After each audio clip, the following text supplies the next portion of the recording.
Hey everybody, so I have been wanting to do a big deep dive on the new resurgence of Marilyn Manson post allegations ever since the song As Sick as the Secrets Within dropped a little while ago. And the reason I haven't done it yet is because there has been such a tidal wave of new stuff coming out that I keep like waiting for, the kind of the at least mid-level climax of all of this to peak so that I can, respond to a reasonable amount of it. But first, as the secrets, Sick as the Secrets Within came out, and then Raise the Red Flag came out, and then Front Toward Enemy came out, and now Sacrilegious is out, and then now there's an announcement of the whole new album, and then there's there's a new documentary that's come out and all of this stuff. So I'm going to go through and address all of it. And uh, the unfortunate reality is that obviously all of this, as much as I, as a diehard Manson fan, am excited about all of this new stuff, positive new developments and everything. He's had a great tour with Five Finger Death Punch, and has done some solo shows that have sold out. I'm very excited for I'm sure there'll be an upcoming solo tour, and I want to catch him when he comes to Atlanta and all of that. But unfortunately, obviously, all of this happens in the shadow of the larger allegations that were made against him by Evan Rachel Wood and a number of other people. At this point, I don't think, if you're watching this as a hardcore Manson fan, I don't think I need to summarize all of that for you at this point. And uh, I've done previous videos talking about this, but to summarize my own position on it, I actually, even though, like I said, I am a hardcore Marilyn Manson fan from all the way back in the day, and he very much helped make my teenage years manageable and bearable. Even though I'm a hardcore Marilyn Manson fan, I actually initially took I initially took the side of Evan Rachel Wood. I heard her and I believed her story, and you know, just kind of dropped Marilyn Manson as a fan, which broke my heart because obviously I still love the music and everything. The music, the quality of the music doesn't change based on accusations. And so, but I went along with her side of it, and then it started to fall apart. And it was a course of months and probably close to a year of watching stuff roll in before I finally said, okay, there's nothing to this. But she, for whatever reason, I think, my heart went out to her, my empathy went out to her. I've been involved in abusive personal and professional relationships, and it really hit a lot of high points for me as far as relatability and that sort of thing. But as the actual story started to unfold, it just fell apart for me. So I say that with a very calm and sober acknowledgement that this is not born out of some my change of position and all of this is not born out of some incredulity or some heartlessness towards women or anything like that. This was one that I did believe, and what I've come to realize is, with all of these celebrity accusations,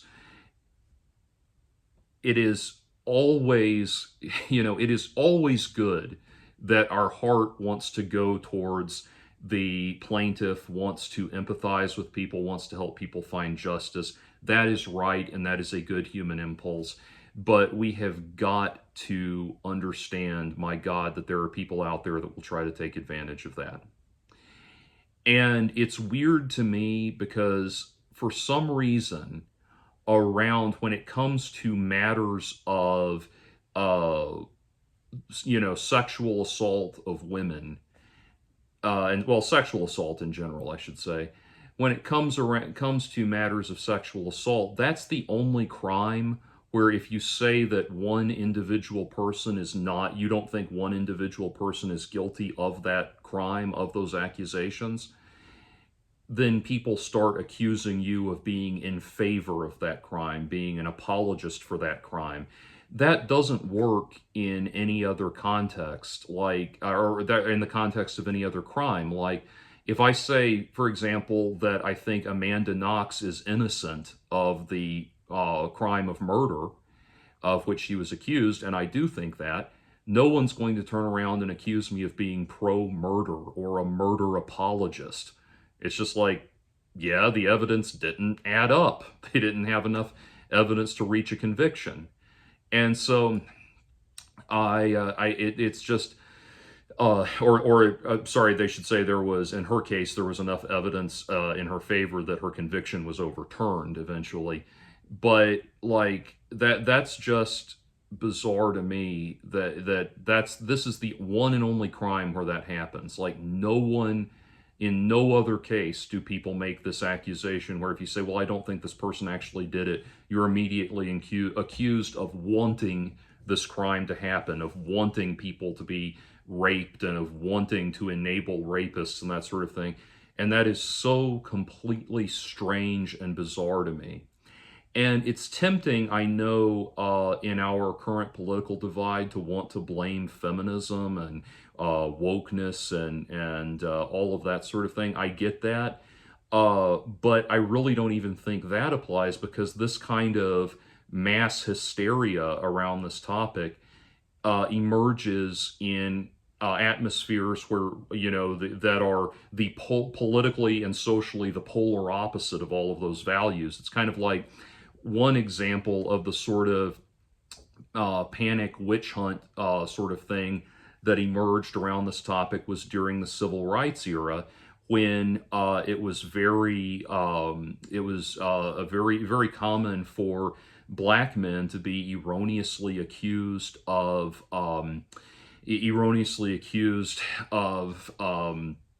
raping white women. And, at the time, what they, as these cases started, a lot of these cases started to get to trial, what began to emerge was that what you actually had were white women that had been caught getting it on, caught having a sexual relationship with black men, and maybe they were afraid of, they had found out they were pregnant and didn't want to face face the music on that, or they'd been caught by their husbands and didn't want to face the music on that. And we can imagine, or it's not difficult to imagine why husbands would go along with those rape accusations, because they don't want to have to cop to having been cuckolded by black men and that sort of thing. And, famously, one of the famous cases was in that regard was State of Connecticut v. Spell, where Thurgood Marshall, who eventually became the first black man on the Supreme Court, black justice on the Supreme Court, or was it the Chief Justice? My history is bad. I know he was on the Supreme Court, but anyway, and I know about this case because there's a great movie about it called Marshall. But Thurgood Marshall famously demonstrated this in that case. It was a case where a white woman was afraid she had gotten pregnant by a black man she was having an affair with, and so she committed suicide. And he was later accused of having killed her, and he was eventually exonerated. That's a long derivation, though, just to say that this kind of mass hysteria around sexual assault emerges. Emerges irrespective of the cultural climate, the politics or the social mores of the climate in which it occurs. It's a universal thing, and so I don't want to blame one specific negative manifestation of it. It emerges all across the board.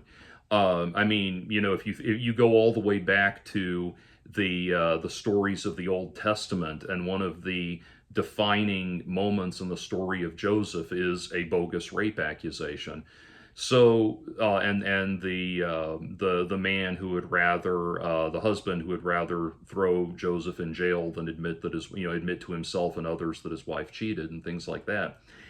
And So I don't know what's at the heart of this cultural hysteria, except I have to think that, you know, fundamentally, fundamentally, the accusation itself speaks to a level of heinousness that, um, I think for most people is, borders on the unspeakable. Like they don't even want to imagine that they don't even want to entertain the thought of it occurring. And so any manifestation of it, the immediate response is going to be, get it away from us as fast as possible. So I have to think it's something like that.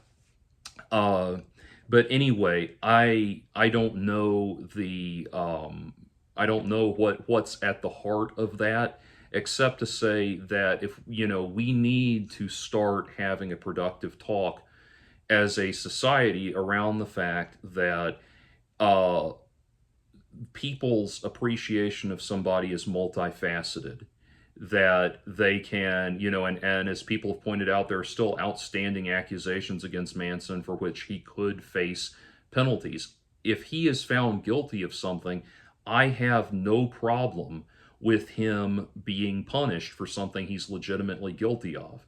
I am not about to make excuses for that. Uh, what I will say, however, is I will continue to appreciate the art of somebody that has then been found guilty of something.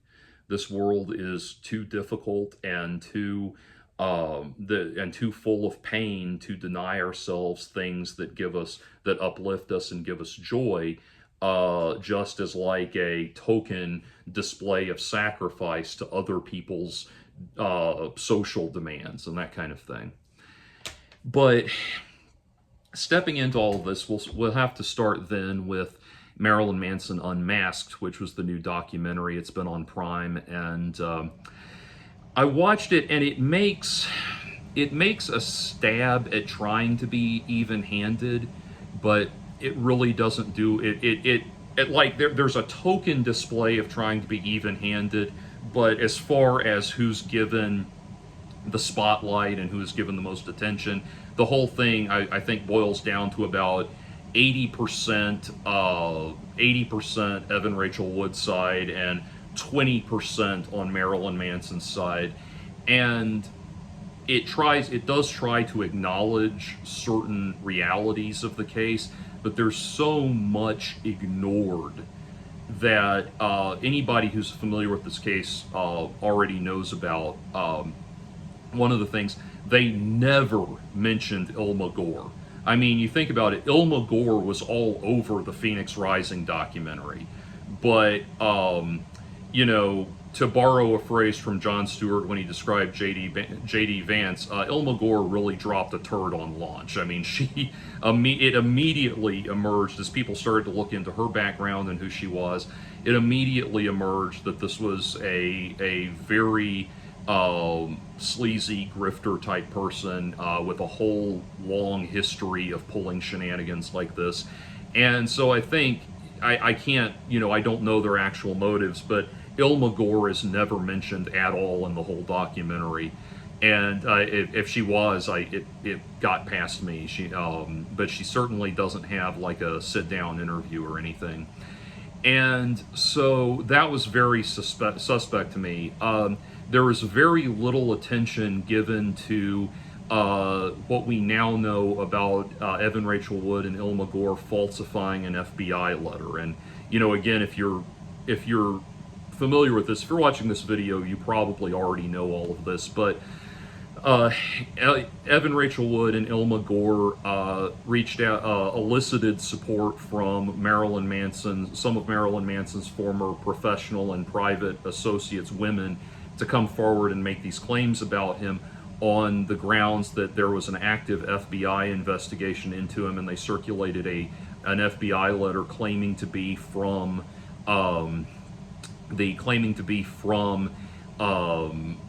the people I'm sorry, it's late. Claiming to be from the FBI and that they're speaking to an active investigation, and it emerged then that not only was there no FBI investigation, but the letter was fabricated. They forged a signature on the letter. The FBI agent whose signature they forged came out and said that that letter was fake, that they had not sent out that letter, and that the department, the FBI department listed on that letter, did not exist. And not only that, but I believe it was Ilma Gore's sister who emerged and said that she witnessed the letter being fabricated. And on it goes. That's just one facet of this case falling apart in the extreme. But I'm sorry, but you don't, if you have a legitimate case, you don't need to fabricate evidence to get people on your side. And that's why after a certain point, you just have to admit, I think if you're being honest with yourself, you have to admit that these accusations made against Marilyn Manson have been the biggest non-event, the biggest nothing burger since Geraldo Rivera opened Al Capone's vault. I mean, that's what's amazing to me. And then I want to, again, I am going to get to the music and all of this, I promise. But one of the things, there are a few things that were interesting that did emerge in this new documentary, the new Marilyn Manson Unmasked documentary. One is we got an interview with Stephen Byer, aka Madonna Wayne Gacy, aka Pogo, aka the keyboardist, the original keyboardist for Marilyn Manson, and one of the longest serving members of the band. In fact, I think besides Marilyn Manson, he may be the longest serving member, because he was on the first album. He was on the first 5 albums, and I think he was the only person to be on the first 5 albums, because Twiggy was not on Golden Age of Grotesque, and Twiggy actually was not on Portrait of an American Family either. He came in after the album was completed. So, and then Scott Putesky, Daisy Berkowitz left after finishing Antichrist Superstar and all of that. So yeah, I do think of the original, what we would think of as the classic lineup. I think there was someone before him on Sampler or something, but he was the longest serving member of that original lineup. Anyway, that was interesting to me because I always wondered what happened to that guy. Like, we know there was a lawsuit over royalties, and he did a couple of like YouTube vlogs where he talked about, answering questions and stuff, and then disappeared from that too, and that was years and years ago. And so I always wondered, like, what happened to that guy? We know what happened to Twiggy. We know what Twiggy's doing now. We know what John Five and Gingerfish are doing now. Sarah Lee Lucas is now, I can't think of his real name, but he now owns a mastering studio. Scott Putesky died. Daisy Berkowitz died. So we know what happened to like everybody but Madonna Wayne Gacy. So apparently he owns a liquor store now, which is good for him. He'll always have business with that.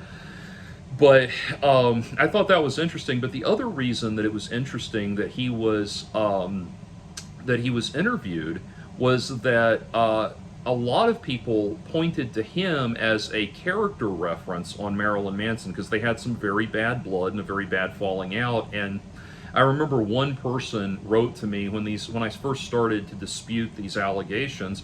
One person commented on one of my videos and said, "Look, John Five and Madonna Wayne Gacy have both said that Marilyn Manson is a loathsome human being. How much more proof do you need?" Something like, "How much more proof do you need than that?" And it's like, wait a minute. Their disputes with him were about what he was like to work with in a professional environment. They weren't talking about his private life or anything like that. And so I think, now John Five has been in interviews gushing about how much he likes the new Marilyn Manson material and how much he thinks it's great that Manson's back, which obviously that is not the that's not the socially, if he wanted to go the socially acceptable route and keep an eye on his career, his career prospects and everything, he would either remain silent on it or come out against Marilyn Manson. That would be the safe thing to do. But John Five has been in favor of the comeback. I don't know if he's spoken about the allegations specifically, but now here, Madonna Wayne Gacy, The other person with whom Manson has had a massive falling out, the three big falling outs have been uh, Madonna Wayne Gacy, Daisy Berkowitz, and John Five. John Five has, out of all of them, has taken it in stride the best. He's been the most professional about it. In the other two, there were lawsuits over royalties and things like that, which I don't necessarily hold that against Manson as a strike against his character, because lawsuits, when band members part ways, it's very often, that's a business relationship. It's very often like a divorce. And so those things tend to happen. Apropos of, sometimes apropos of nothing else, like when Mike Portnoy left Dream Theater, which, as you know, he's back, and I'm excited about that. When Mike Portnoy left Dream Theater, there was a lawsuit dealing with the allocation of certain royalties about bootlegs they were releasing and everything. I forget who filed it, but that was, both sides were very quick to say that's just a thing we have to do to sort this out, that kind of thing. But anyway, so Stephen Byer, Madonna Wayne Gacy, very impressively went on record in this, saying that he does not think that Marilyn Manson did anything like this, and that was actually not his experience with Marilyn Manson, as far as what he observed. And so I thought that was very impressive, considering the amount of bad blood that has existed between those two. And again, it was just neat to see what Madonna Wayne Gacy's doing right now, and see what or Stephen Byer, he's not Madonna Wayne Gacy anymore, but what he's up to now, and know that he's doing well. I like seeing that. It always breaks my heart when people who are involved in a entertainment product of any medium, an artistic endeavor that I admire, I always hate seeing them go like the Shelley Duvall route, obviously. And so that was super awesome. Now, the other thing, something that emerged in all of this, they tried to, in the unmasking, they tried to revisit Evan Rachel Wood's allegation that she was raped on the set of the music video for Heart-Shaped Glasses. And of course, the director, they interviewed the director, and he did not come out disputing the allegation directly. His position was just that he sincerely did not think that he was that he was recording an act of rape. He thought he was recording a consensual act, as far as he could tell, a consensual act between two people. So it's, you listening to him talk, he was so careful and hesitant in everything he said, that you could tell this was a man that I think was very conscious about taking a side on this and how it could affect his career. But even then, he could not come out and say that he thought that this was an act of rape, that he just didn't, And that's, of all of her accusations, I agree with Howard King, Manson's attorney. Of all of her accusations, that's the easiest one to disprove, because you're in a room full of like 10, 15 people standing there watching this happen. And, sex scenes are, sex scenes, like Alan Seawright, who's a director, I heard him talk about this on a cinema therapy episode, where he said, when sex scenes are shot and stuff, they're supposed to be shot on a closed set. They're supposed to have as few people there as possible, but inevitably there's about 10 or 15 people there watching you, and it's their job to watch you, to watch how the lighting's hitting you, how your makeup looks, how your hair is looking, all of these things, like making sure everything's, the camera operators and everything, making sure it's all there. So I really do feel like the fact that nobody has emerged and said that they witnessed a rape is very telling. But anyway, all of that aside, the new documentary went to something that was very interesting, I thought, in talking about Bianca Kine. So Bianca Kine is the one of all of these, short of Evan Rachel Wood herself, that has been has been difficult to fully fully deal with, or fully resolve, if you will. Like, so most of these cases, And by the way, that's another thing, that one of the women that initially was on board with this retracted her claims and said that, and has now come out saying that she was pressured by Evan Rachel Wood and Ilma Gore to make these claims. So that's a big win for Manson. And then so many of these things have been settled out of court, or they've been dismissed, either for lack of evidence, or for the statute of limitations running out. Sorry, like I said, it's late. Anyway, or for the statute of limitations running out and stuff like that. And so Bianca Kynes is one of the ones that endures, even though the case continues to be, thrown out, or her filings continue to be thrown out, again, for the same reasons, for either lack of evidence or statutes of limitation having expired and that sort of thing. But Howard King has been quick to point out, and this was acknowledged in the documentary, that her stories have varied about what happened, have varied wildly, have varied wildly through the years. And Howard King has said that he has sworn depositions from people, or sworn statements from people made under penalty of perjury, that are witnesses saying that to the events, various events, saying that it didn't happen. So that is significant. And that, by the way, as I'm watching this, it's almost half an hour that I've done on the accusations, so I may have to go to a two-parter, I don't know. But anyway, that is, by the way, very significant. There's an old saying that the witness stand is a lonely place to lie.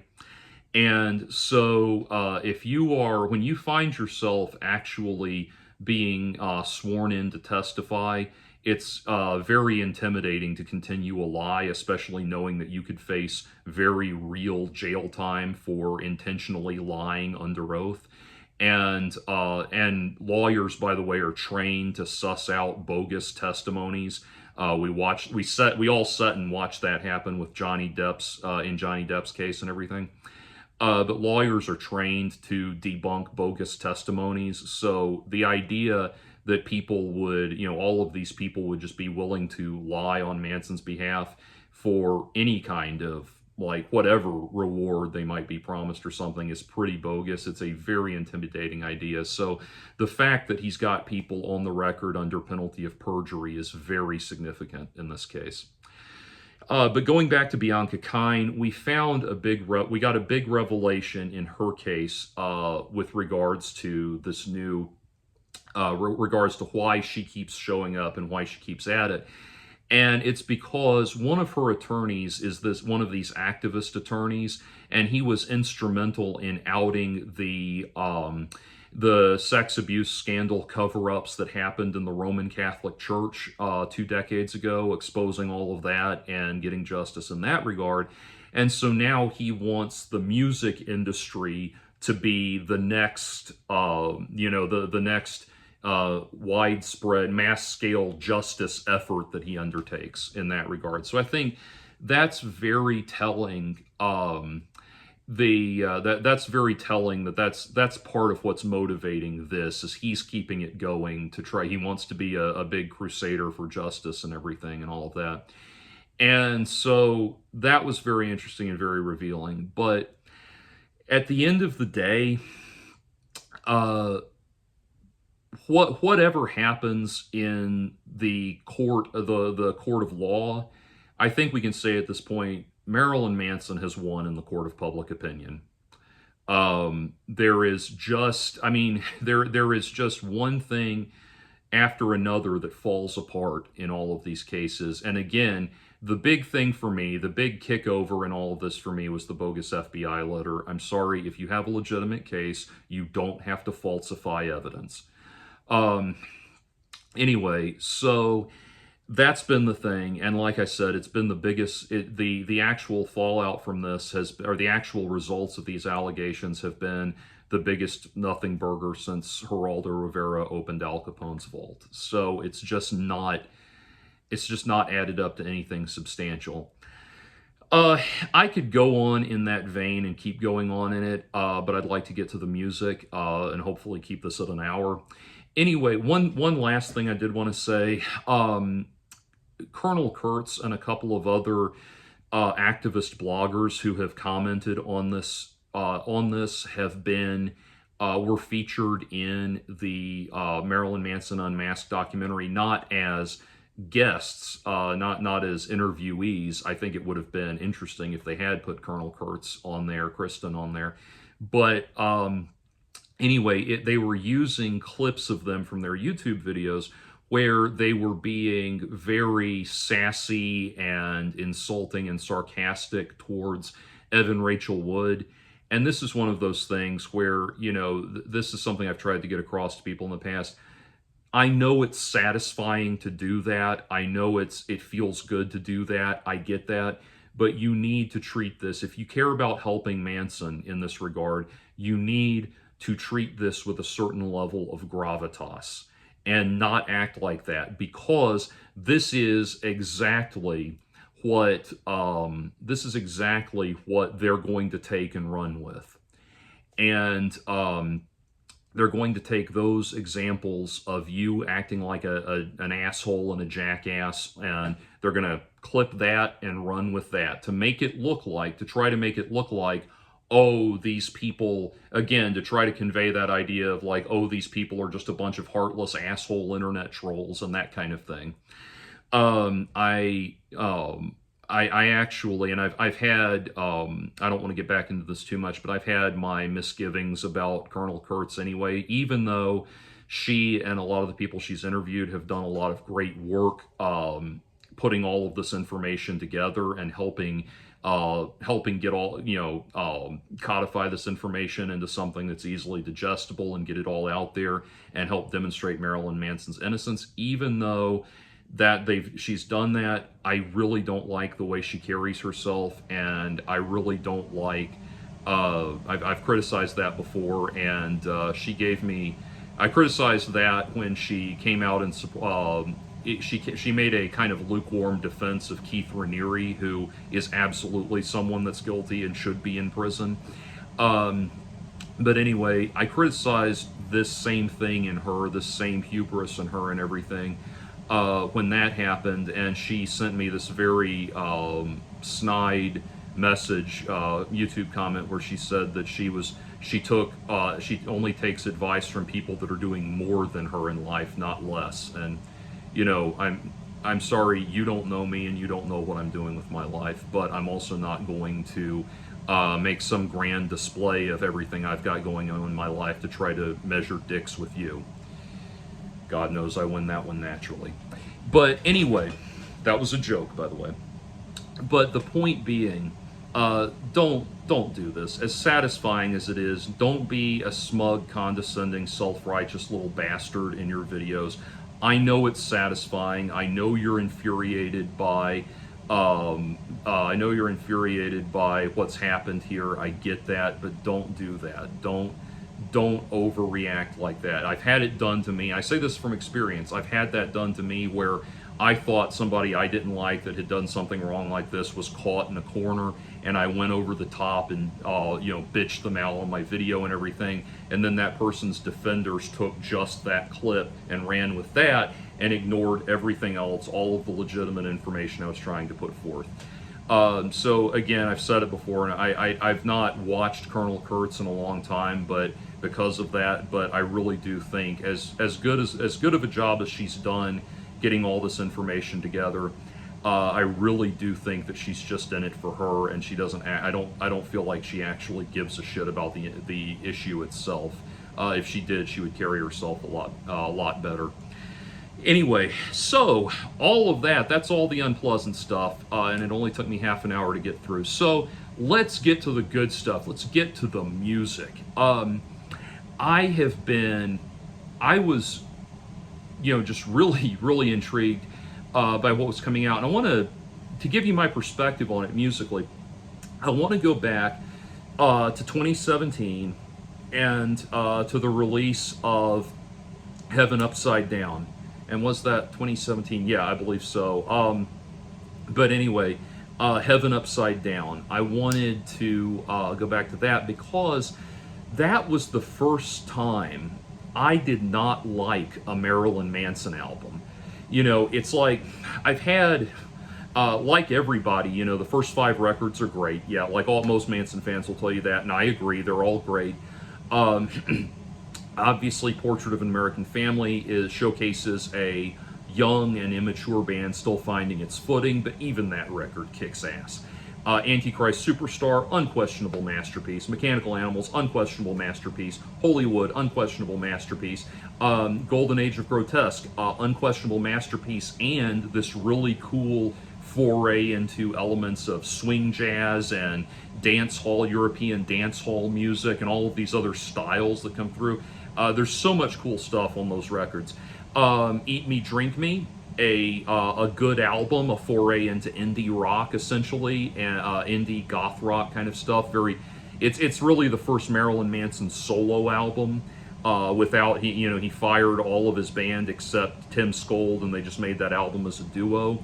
Again, I would have loved to have the actual band continue, like I think most fans would have. But it's a good record. It's a solid record. High End of Low. Funny enough, I wasn't crazy about it when it came out, but then as I like when I heard the first couple singles and everything. But as I started to listen to it, get detached from the original promotional cycle and listen to it, it's on its own terms. It has some of my favorite tracks by him, Running to the Edge of the World being probably one of my all-time favorite ballad of his and one of his best vocal performances. And then Born Villain was an acquired taste, but I like it. Pale Emperor, instantly appealing, really loved that one. And then Heaven Upside Down, the whole thing just felt like he didn't give a shit anymore. The first song begins with him screaming numbers, and just 1, 2, 3, 4. Like it doesn't have the real depth of feel that the rest of the records had. There's a couple of good spots on there. Satan is a great song. We Know Where You Fucking Live is a great song, but on the whole, it just felt phoned in. It felt like he really didn't give a shit anymore, and that was reflected in the reviews that his shows were getting. That it was every show he was doing was just him being a drunk ass and screwing up his vocal performances, and he was overweight and out of shape and needing medical assistance getting on and off stage, and everything just reeked of has-been, which I hate to say because he's an incredible artist with some incredible creativity. And I just really felt like, man, he really, it just doesn't work as a record. Like I said, there's a couple good songs, but then I don't like the production on it. I don't like the lyrics on it. It feels like Marilyn Manson doing Marilyn Manson. Like, I'm going to show up, okay, here I am. We've got to do another record. Let's do it. That kind of thing. And then he did We Are Chaos, and I thought, man, We Are Chaos with Shooter Jennings. That record I put up alongside when it came out. It actually went into my top 3. Like, my favorite Manson record, it's a close tie between Antichrist and Mechanical Animals, as it is for most people. Probably would put Mechanical Animals a little higher just for me personally, but this one went into my top 3. Like, it bumped Hollywood out of the top 3. And so I was amazed by that record, and it felt like, who would have thought Marilyn Manson doing a country album was going to pay off like that one did? I mean, it was phenomenal. And then the shit hits the fan, and we didn't get a tour for We Are Chaos, but it gave Manson time to, step away from the spotlight and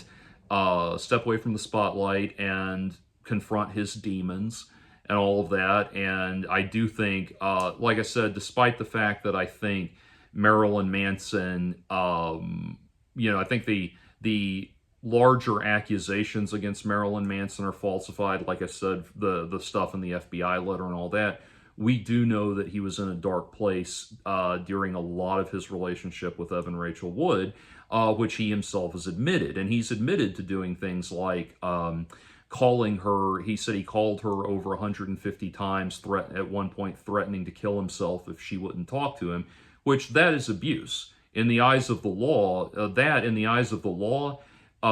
that is violent coercion. Threatening to harm yourself to get somebody to do something you want them to do is no different from threatening to harm them or threatening to harm someone else. In the eyes of the law, that's violent coercion. Threatening the person directly would be more severe, obviously, but that's not okay. And certainly when he admits to doing something like that, I have no problem acknowledging that it occurred. So there's no doubt that this was a very dark time in his life, and I think there was probably some very negative experiences that happened there. I'm not discounting that. And so I think he has, whatever the case, this has really moved him in a different direction. Like, he has spent the last 4 years bringing himself back around, getting clean and sober, which the Five Finger Death Punch guys have talked about a lot. He has stayed out of the spotlight, but it's very obvious, as people have pointed out, he actually aged in reverse. Like, you look at, there are these things now of people comparing pictures of him when he was on the Hollywood tour to what he looks like now, and they look like the same person. Like, one person said he actually aged in reverse. And it's interesting, like, when he first disappeared from the public light, pictures emerged of him being morbidly obese, and people were like, oh my God, look how much weight he put on and everything. Actually, when you get off drugs, things like cocaine, drugs like cocaine are appetite suppressants, so it's very common when people get off drugs that they suddenly gain a bunch of weight. I know C.C. DeVille from Poison talked about that, for example, happening to him. But when he that's probably what that was. He probably got off the drugs and his appetite came back, which is ultimately good, because then he can start, go back to nourishment and that sort of thing, nourishing himself properly.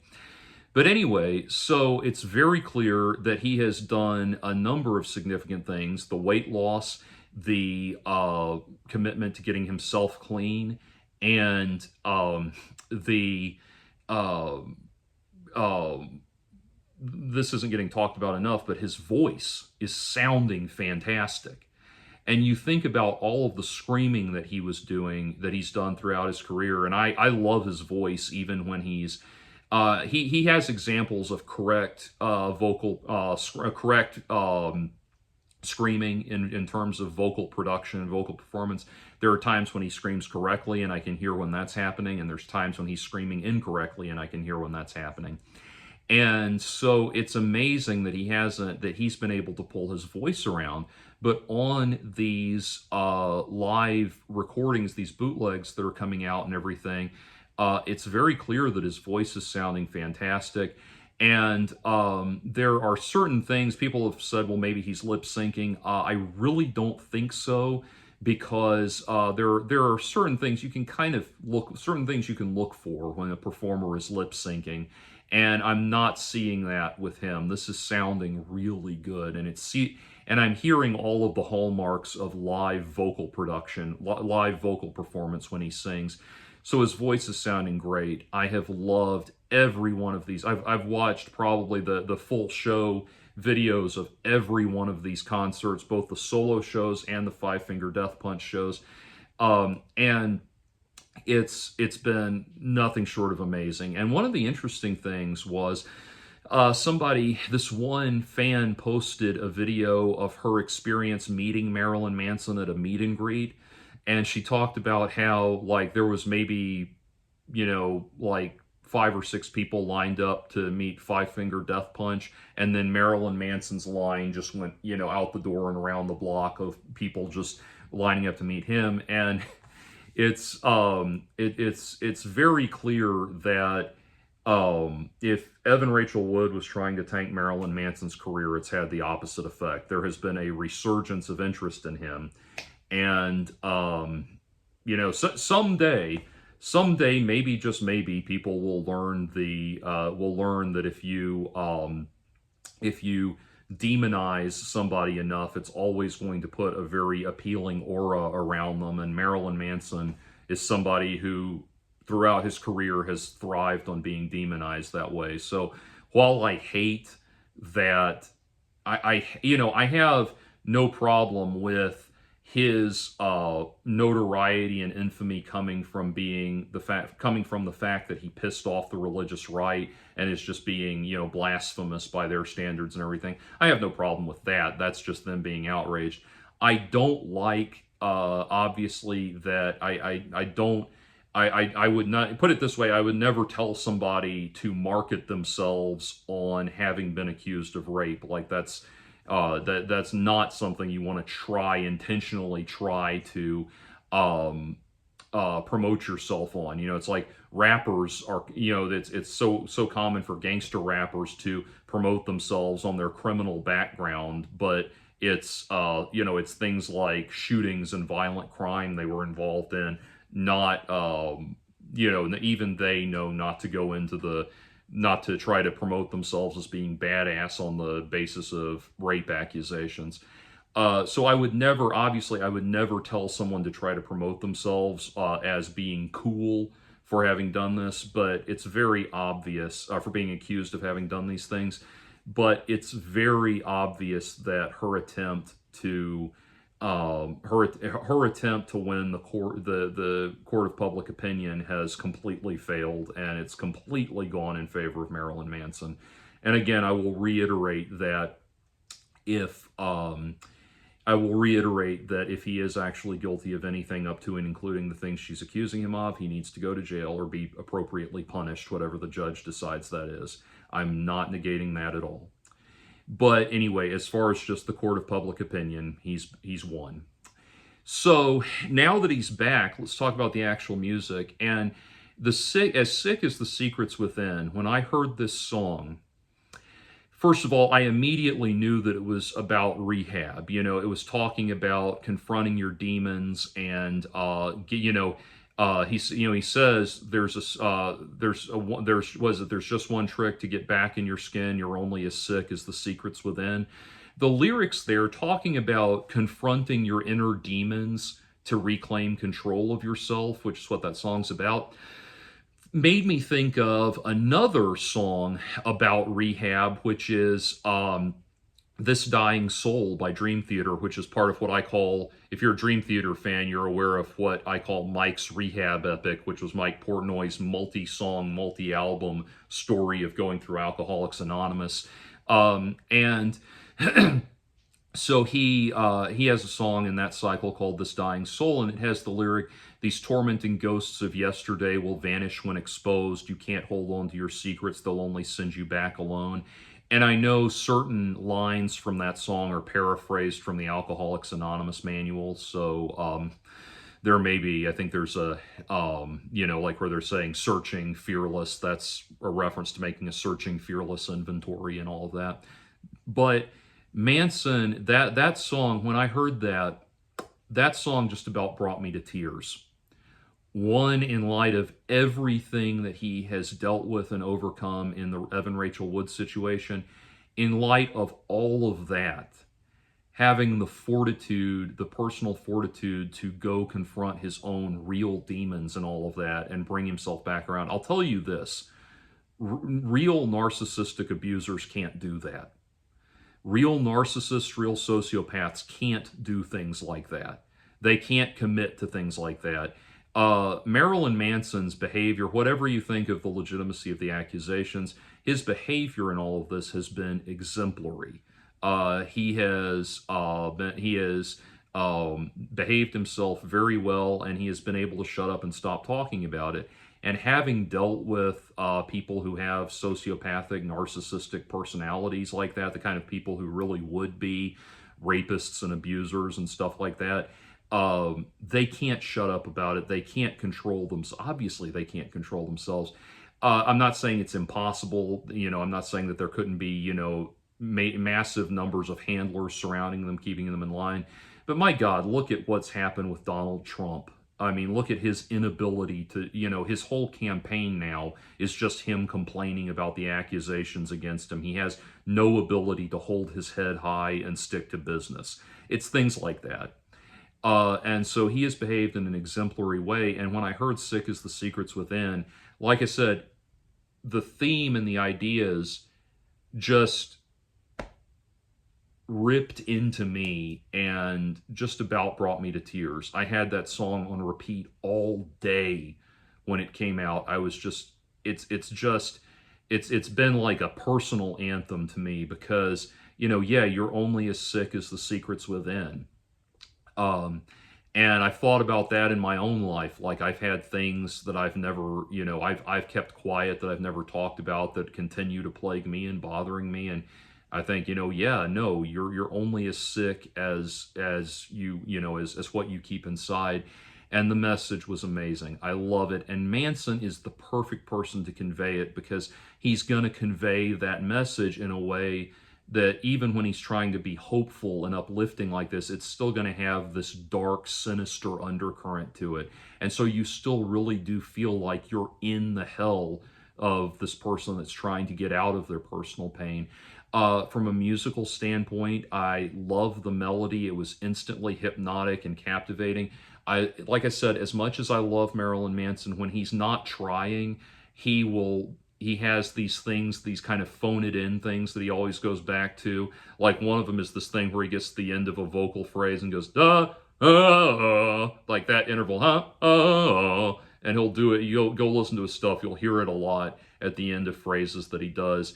And, I didn't get any of that. I didn't get anything fake. It felt so real and so organic. And I loved, from a sonic standpoint, musically, it really took me back to high school in terms of the sound, back when Marilyn Manson and Typo Negative and Nine Inch Nails and all these bands were defining my existence. That was the sound, that little era, that little epoch where there was this like fascinating demonic cyberpunk industrial goth thing that was happening in the late 90s.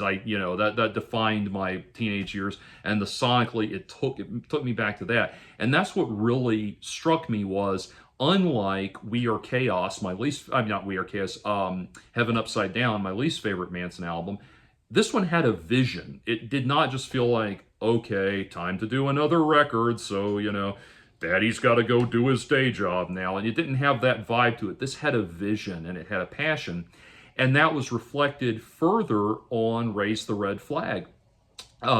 Raise the Red Flag, which became such an anthem. Again, in my mind, like it's another one that I've just been listening to over and over again because I've got people, in my life that I've had that feeling towards where he says, I don't care if you say you're sorry, I won't accept your surrender.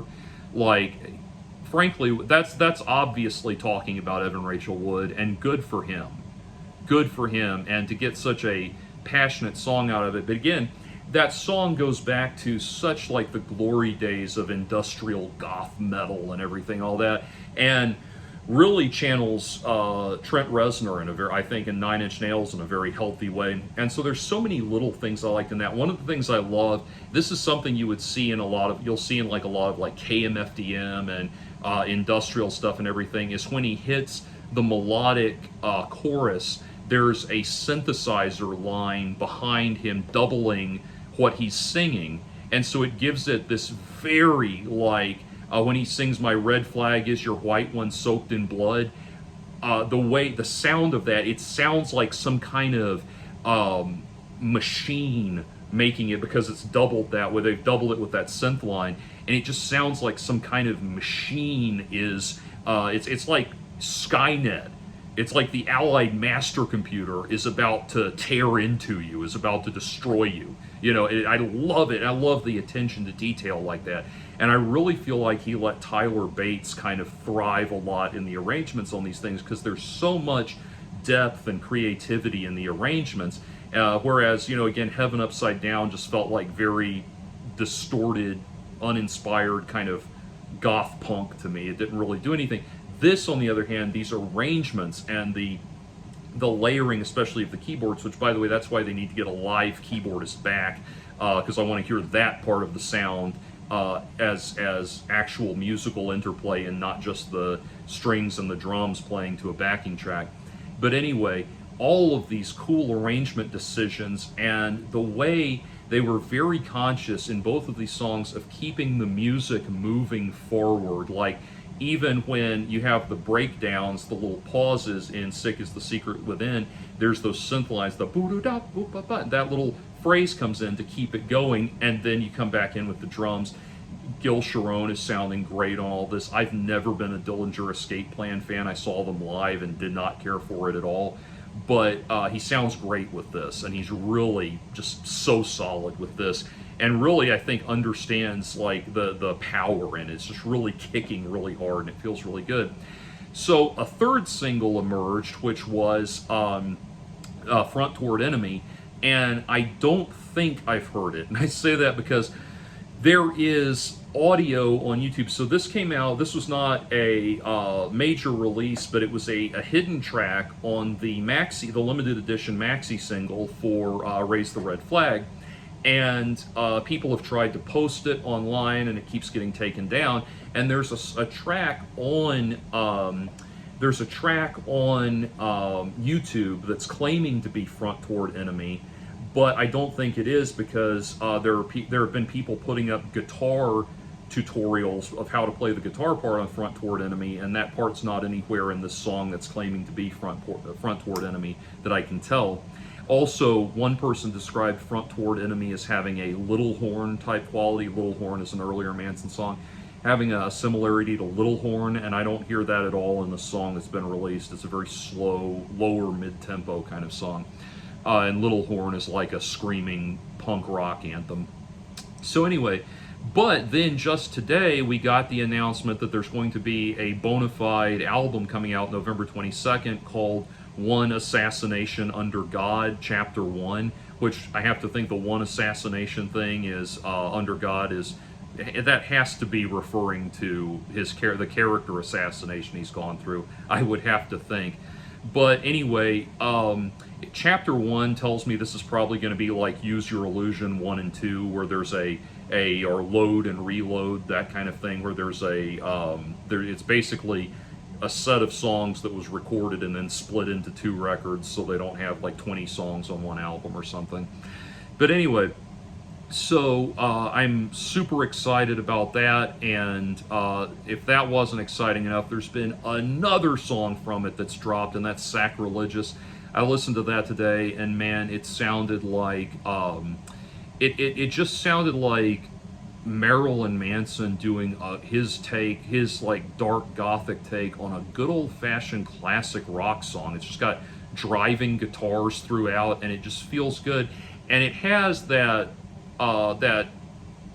almost industrial swing feel that he's known for, but it doesn't feel like it never felt like it was relying on things that he's done 1,000 times before. It was just a great melodic song, and his voice again sounded great, and the song construction was great. Again, never this thing. I read an interview with him when he first started working with Tyler Bates, talking about this. I think this was during the Pale Emperor era, where he talked about what happened was the way they made those records is he would call up Tyler Bates and say, make me this kind of backing track, and then he would go to, and then Tyler Bates would do that, and Marilyn Manson would go to the studio and hear it and write a song to it. And in a lot of cases that worked.